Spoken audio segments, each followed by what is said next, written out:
Hi friends, आज हम लोग वेदांता स्टॉक को देखेंगे। वेदांता स्टॉक 9 तारीख के दिन, 9 जुलाई के दिन जो रिपोर्ट है जिसके कारण से वो गिरता हुआ दिखा है, और ये जो रिपोर्ट है जिसके आधार पे देखेंगे वो रिपोर्ट का क्लेम और ब्लेम क्या है और सच्चाई इसमें स्टॉक के बैलेंस शीट और प्रॉफिट लॉस स्टेटमेंट पे या कैश फ्लो पे क्या देखने को मिला है। चलिए फ्रेंड्स शुरू करते हैं।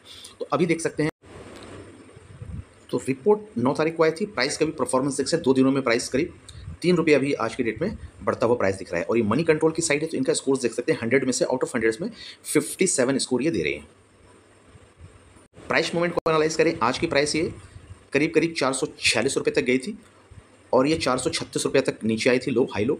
और ये अभी प्राइस करीब अप्रॉक्सीमेट बोल सकते हैं सेंट्रल केस से थोड़ा सा एवव ये ट्रेड करता हुआ दिख रहा है। एंड 52 लो और हाई की बात करें तो 52 वीक हाई 526 रुपये का है और 52 लो देखेंगे।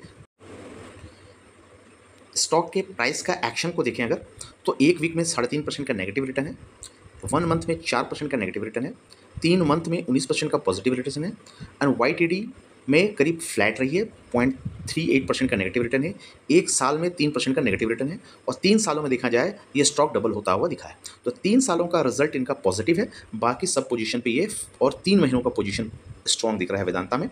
बाकी सभी रिटर्न इनके उतने अच्छे नहीं दिख रहे, कंसिस्टेंट परफॉर्मेंस नहीं दिख रहा है। इनके पी की जहाँ तक बात करेंगे, अभी ये पी करीब 11.5 का चल रहा है, जो कि ट्रेलिंग 12 मंथ पी जो कि एवरेज दिख रहा है, और ये इंडस्ट्री के पी के अप्रॉक्सीमेट बराबर बोल सकते हैं या थोड़ा स्लो डाउन बोल सकते हैं। करीब इंडस्ट्री का पी 12 का चल रहा है, तो 12 का पी से ये कम है, तो यहाँ ये ओके ओके है। अब ईपीएस ग्रोथ देखेंगे तो बहुत अच्छी ग्रोथ इसमें 38 की आ रही है, और 38 की ईपीएस चल रहा है, जो कि ग्रोथ वाई बेसिस से देखेंगे तो करीब 250 का ग्रोथ दिख रहा है। तो ईपीएस ग्रोथ ये तगड़ा इनका आ रहा है, यानी प्रॉफिट लॉस स्टेटमेंट के हिसाब से इनकी ईपीएस अच्छी निकलती आ रही है। टेक्निकल पॉइंट ऑफ व्यू से देखिए बीटा इनका 1.56 चल रहा है, तो बोल सकते हैं कि थोड़ा टेक्निकल पॉइंट ऑफ व्यू से ये स्टॉक भागा हुआ दिख रहा है। अब पीवी की बात करें, प्राइस टू बुक देखा जाए तो 4.62 का है, जो कि प्राइस टू बुक थोड़ा हायर साइड पे दिख रहा है इनके हिस्ट्री के according. And price to book के हिसाब से बुक वैल्यू क्या चल रहा है, करीब 95.89 का चल रहा है बुक वैल्यू। सबसे बड़ा पॉइंट क्या है इनका, डिविडेंड। डिविडेंड ये स्टॉक दे रही है करीब 10% के आसपास, 9.86%, जो कि इन्हीं के ऊपर ये ब्लेम लगाया गया है कि डिविडेंड लेके पैसा उठा के अपने पेरेंट कंपनी को पैसा ये दे रही है। तो 10% का स्टॉक में डिविडेंड है। नॉर्मली बोला जाए तो एफडी भी आपको 10% का सालाना रिटर्न नहीं देता, जो कि ये आपको 10% का रिटर्न सिर्फ डिविडेंड में दे रहा है। प्राइस का जो टारगेट यहाँ निकल के आ रहा है, लोअर साइड 435 रुपये का है, जो कि अभी प्राइस चल रहा है। मीडियम टर्म में रिटर्न इनके इसके हिसाब से 511 रुपये का दिख रहे हैं, और हायर साइड 607 रुपये के है। तो हमारे इस वीडियो में प्राइस टारगेट को लेकर के इंस्टीट्यूटों का अपना अपना राय हो सकता है। हमारे जिसमें स्टडी पर्पज से ये देखना है कि जो मार्केट में न्यूज़ चल रही है, बैलेंस शीट या इनके स्टेटमेंट में कहाँ दिख रहा है। तो दिख तो एक चीज़ पॉइंट हम लोगों ने फाइंड आउट किया कि ये सबसे ज़्यादा डिविडेंड देने वाली इंडिया की जो कंपनी है उसके अंतर्गत टॉप कंपनियों में ये आती है, जो कि 10% का डिविडेंड दे रही है, और वहाँ से ये पैसा निकाल रही है। अब देखेंगे ये प्रॉफिट करके डिविडेंड दे रही है या फिर घर से उधार लेकर डिविडेंड दे रही है, उस चीज़ को एनालाइज करेंगे। यहाँ देख सकते हैं एक सरप्राइजली चीज़ क्या है, सरप्राइज क्या है। यहाँ पे स्टॉक का कम्युनिटी रिकमेंडेशन सेंटिमेंट देखें तो 60% बाय का रिकमेंडेशन है, 20% सेल का है, और 20% होल्ड का रिकमेंडेशन। हमारा कोई रिकमेंडेशन है, कम्युनिटी रिकमेंडेशन है as per the money control site. Then brokerage house की रिपोर्ट पढ़ना चाहें तो आपको मिल जाएगा। मोतीलाल ओसवाल का टारगेट 1 मई 2025 को 470 रुपये का दिया गया था, जो कि 430 रुपये अभी प्राइस चल रहा है। ये रिकमेंड किए थे 419 रुपये का प्राइस पे, तो अप्रॉक्सीमेट प्राइस आता हुआ इनका दिख रहा है। Then Acme global finance services है ये ब्रोकरेज हाउस, 2 मई के दिन इन्होंने टारगेट दिया था, जो कि अभी 2 महीना करीब हो चुका है, 525 रुपये का। तो 525 रुपये का टारगेट मीडियम टर्म में आता हुआ दिख सकता है, और रिकमेंड कर रहे हैं स्टॉक को 414 रुपये के। राइट नाउ भी स्टॉक कितने पे चल रही है, 430-31 के आसपास चल रही है।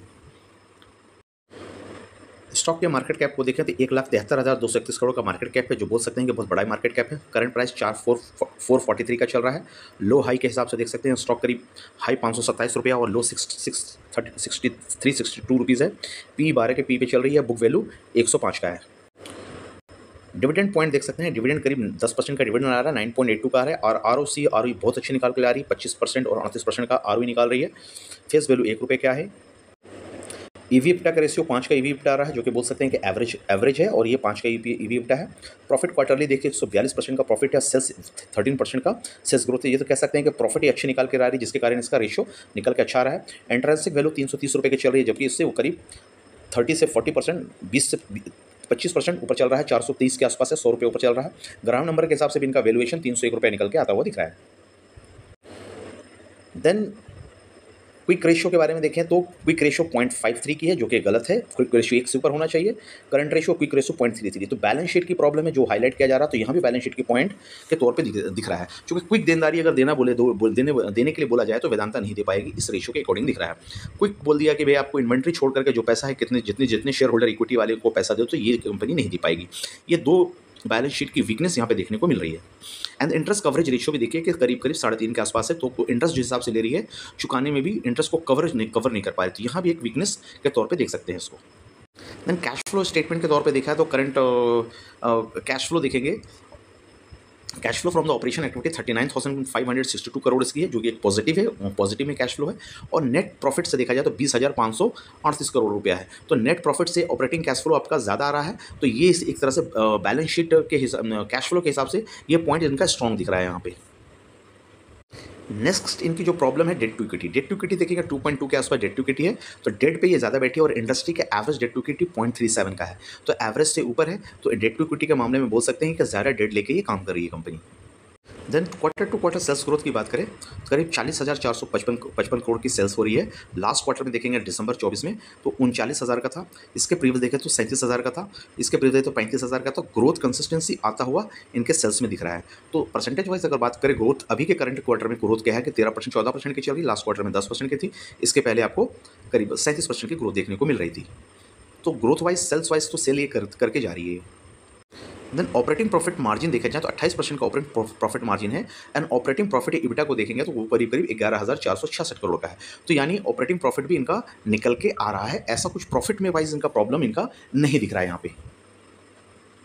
अगर नेट प्रॉफिट की बात करें तो नेट का प्रॉफिट भी आपका 6,657 करोड़ का आ रहा है। अगर देखा जाए तो ऑपरेटिंग प्रॉफिट 11,000 के बारे में, नेट प्रॉफिट आते आते वो आधी हो गई है। तो इंटरेस्ट में इनका पैसा थोड़ा जा रहा है, डिप्रिसिएशन में पैसा जा रहा है।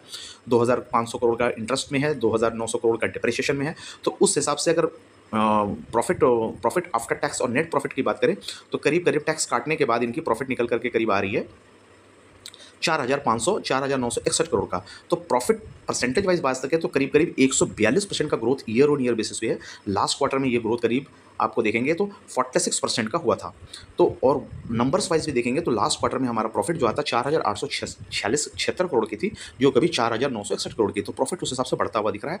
ग्रोथ वाइज अगर देखेंगे तो ग्रोथ वाइज भी सडन ग्रोथ हुआ है, शार्प ग्रोथ है।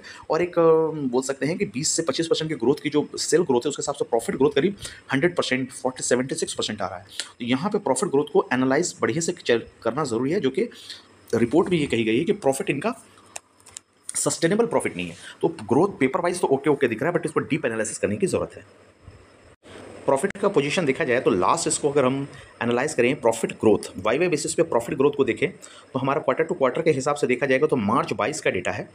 मार्च 22 का डेटा प्रॉफिट ग्रोथ देखिए कि माइनस की प्रॉफिट ग्रोथ कर रही है, 3% की ग्रोथ पॉजिटिव है।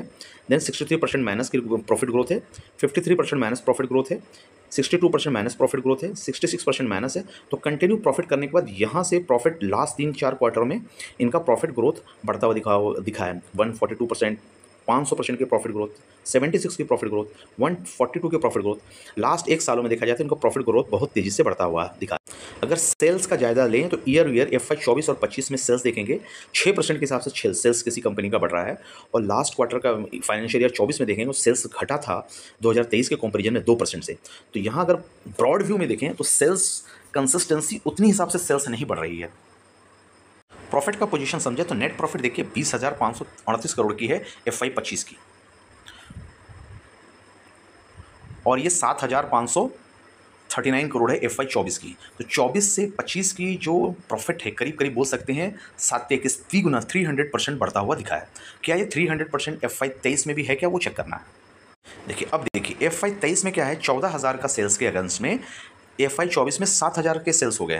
तो यानी बोल सकते हैं 50% सेल रिड्यूस हुआ है। और FY 25 में सडनली सेल्स करीब 3 गुना बढ़ गया है। अगर FY 23 से कंपेरिजन करें 17,000 के सेल्स में आपको अभी सेल्स कितना आ रहा है, 14,000 के सेल्स में 20,000 का सेल्स आ रहा है, तो नेट प्रॉफिट आ रहा है। तो उस हिसाब से बोलें कि 14,000 से 20,000 FY 23 से जो कंपेरिजन करेंगे तो ये ग्रोथ अगर देखा जाएगा तो करीब बोल सकते हैं 20% से 25% है। लेकिन यही चीज़ FY 24 में जो कि प्रॉफिट गिरा हुआ था, यहाँ से प्रॉफिट जंप करता हुआ दिखा हुआ है। तो इतना ज़्यादा प्रॉफिट जिस हिसाब से बढ़ा है, तो ये एक एनालिसिस डीप करने का विषय है कि कहाँ से प्रॉफिट आ रही है।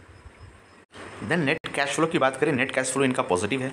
आप वेदांता के किसी भी पैरामीटर को जल्दी काट नहीं पाएंगे। इस तरीके की रिपोर्ट इनकी ऑपरेटिंग प्रॉफिट एक्टिविटी से देखिए इनका पॉजिटिव है। इन्वेस्टमेंट से नेगेटिव है 19,000 करोड़ की, फाइनेंसिंग से 19,000 करोड़ की नेगेटिव है। ये दोनों नेगेटिव पोजीशन को ये हजम कर ले रहा है कैश फ्रॉम द ऑपरेशन, और होने के बावजूद भी आपका नेट कैश 1,181 करोड़ का पॉजिटिव बना हुआ है। कैश कन्वर्शन साइकिल को देखिए तो 41 डेज का चल रहा है 2025 में, 2024 में 33 दिन का था, 43 था, 61 नेगेटिव था। तो कैश कन्वर्शन साइकिल भी बोल सकते हैं 40 से 50 दिन के अंदर इनका पैसा आ जा रहा है। तो एक सस्टेनेबल चीज़ दिख रही है, बहुत ज़्यादा पैसा लेट नहीं हो रहा है। शेयर होल्डर पैटर्न पे नजर डाले तो प्रमोटर ने 56% पे स्टॉक पे बने हुए 2425 के हिसाब से, एफआईज 12% पे थे जो 11% पे आ गए हैं, डीआईज आप 15.5 पे थे 16.5 पे चले गए हैं। गवर्नमेंट इसमें 0.007% है और अभी भी 7% पे 0.07 पे स्टेक है। पब्लिक यहाँ पे करीब 16% थी जो कि 16% से थोड़ा सा स्लेटेड बिल्ड कम हुई है, तो यहाँ कह सकते हैं थोड़ा सा पब्लिक स्टेक को घटाया है। नंबर ऑफ शेयर होल्डर्स देखेंगे तो 19 लाख शेयर होल्डर थे, अभी 20,46,988 शेयर होल्डर हो गए हैं, यानी खुदरे शेयर होल्डर्स यहाँ पे बढ़ते हुए वेदांता में दिख रहे हैं। तो फ्रेंड्स इस सेशन को यहीं तक रखते हैं कि जो वेदांता पे जो आरोप लगाए गए हैं उस हिसाब से एक दो पॉइंट्स तो मुझे मिल रहे हैं, बाकी बात इनके बैलेंस शीट साफ दिख रही है। डिटेल करने का विषय है, डिटेल स्टडी इसके प्रॉफिट के स्टेटमेंट को करेंगे, चूँकि प्रॉफिट दुगना और तिगना प्रॉफिट निकाल रही है। डिविडेंड के पॉइंट तो मुझे समझ में आ गया कि डिविडेंड ये 10% का डिविडेंड दे रही है, डिविडेंड से पैसा उठा रही है, तो डिविडेंड बहुत ज़्यादा और तेज़ डिविडेंड दे रही है। और डिविडेंड पे आउट भी अगर भी नज़र डाले तो 100% से ऊपर का डिविडेंड पे आउट है, जो कि हम लोग कभी भी रिकमेंड नहीं कर सकते हैं कि 70-80% से ऊपर की डिविडेंड पे आउट कंपनी की होनी चाहिए। तो यहाँ पे देखेंगे डिविडेंड पे आउट का पोजीशन आपको देखने को मिलेगा, तो उस हिसाब से भी ये बहुत ज़्यादा डिविडेंड पे आउट इनका है। तो डिविडेंड पे आउट ये देखिए 103% का डिविडेंड पे आउट है, यहाँ पे देख पा रहे होंगे 103% के FY25 में, FY24 में करीब 250% का डिविडेंड पे आउट हुआ करता था, जो कि 70-80% हम लोग डिविडेंड पे आउट एक अच्छे स्टॉक्स के लिए अच्छा होता है, मल्टी बैगर के लिए।